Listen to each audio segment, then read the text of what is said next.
أعوذ بالله من الشيطان الرجيم. بسم الله الرحمن الرحيم. السلام عليكم ورحمة الله وبركاته. الحمد لله رب العالمين، والصلاة والسلام على سيد الأنبياء والمرسلين وعلى آله وصحبه أجمعين، أما بعد. صحیح مسلم میں روایت ہے، سیدنا حضرت عائشہ رضی اللہ تعالی عنہ بیان کرتی ہیں، کان رسول اللہ صلی اللہ علیہ وسلم اللهم إني أعوذ بك من عذاب القبر وأعوذ بك من عذاب جهنم وأعوذ بك من فتنة المسيح الدجال وأعوذ بك من فتنة المحيا والممات. رواه مسلم. ہماری اما جان سیدنا عائشہ رضی اللہ تعالی عنہ بیان کرتی ہیں کہ نبی کریم صلی اللہ علیہ وسلم جب نماز پڑھا کرتے اور آخری تشہد میں جب بیٹھتے تو آپ یہ دعا پڑھا کرتے تھے. اس دعا کا مفہوم یہ ہے کہ اللہم انی اعوذ بک من عذاب القبر، کہ اے اللہ مجھے قبر کے عذاب سے بچا. قبر کا عذاب بہت سخت ہے. اللہ رب العزت ہم تمام مسلمانوں کو قبر کے عذاب سے محفوظ فرمائے. نبی صلی اللہ علیہ وسلم قبرستان سے گزر رہے تھے، دو قبروں والوں کو عذاب ہو رہا تھا.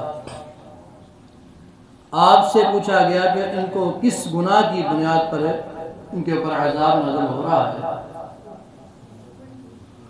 تو آپ صلی اللہ علیہ وسلم نے ارشاد فرمایا ان میں سے ایک شخص پہلا یہ ہے جو پیشاب کی چھینٹوں سے نہیں تھا بچتا، تو اس کو قبر میں عذاب ہو رہا ہے.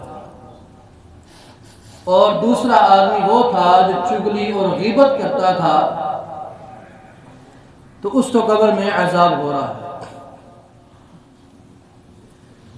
سیدنا عثمان غنی رضی اللہ تعالی عنہ سے کسی نے پوچھا کہ جب جہنم کا ذکر کیا جاتا ہے آپ اتنا نہیں روتے، لیکن جب قبر کا ذکر کیا جاتا ہے تو آپ اتنا روتے کہ حتیٰ کہ ان کی داڑھی مبارک تر ہو جایا کرتی تھی.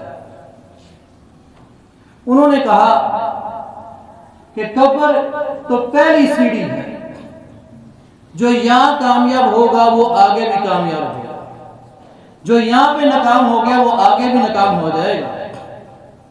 تو نبی صلی اللہ علیہ وسلم جب نماز پڑھا کرتے تو آپ یہ دعا پڑھا کرتے تھے، اللہم انی اعوذ بک من عذاب القبر، پناہ مانگا کرتے تھے جس سے قبر کے عذاب سے. آگے فرمایا وَأَعُوذُ بِكَ مِنْ عَذَابِ جَهَنَّمْ، جہنم کے عذاب سے بھی نبی صلی اللہ علیہ وسلم پناہ مانگا کرتے تھے. یہ دنیا کی آگ تو کچھ بھی نہیں ہے. دنیا کی آگ سے جہنم کی آگ 70 گنا زیادہ تیز ہے. اللہ رب العزت تمام کو محفوظ فرمائے. دوسری روایت کے اندر رسول اللہ صلی اللہ علیہ وسلم کے بارے میں آتا ہے کہ آپ صبح شام یہ دعا پڑھا کرتے تھے، اللہم اجرنا من النار، اللہم اجرنا من النار. تو جہنم پھر اللہ کو کہتی ہے اس کو مجھ سے دور کر دے. تو دوسرے نمبر پہ فرمایا کہ اللہ رب العزت سے نبی صلی اللہ علیہ وسلم جو پناہ مانگا کرتے تھے وہ جہنم کا عذاب ہے. تیسرے نمبر پہ فرمایا وَأَعُوذُ بِكَ مِن فِتْنَةِ الْمَسِيحِ الدَّجَّالِ، دجال کا فتنہ بہت بڑا ہے. تو جو شخص اس سے بچنا چاہتا ہے تو نبی کریم علیہ السلام نے فرمایا کہ وہ جمعے والے دن سورۃ کہف کی تلاوت کیا کرے، کم سے کم 10 آیتیں پڑھا کریں یا مکمل سورت پڑھا کریں. جو اس سے بچنا چاہتا ہے تو وہ سورۃ کہف پڑھے. نبی صلی اللہ علیہ وسلم یہ دعا پڑھا کرتے تھے.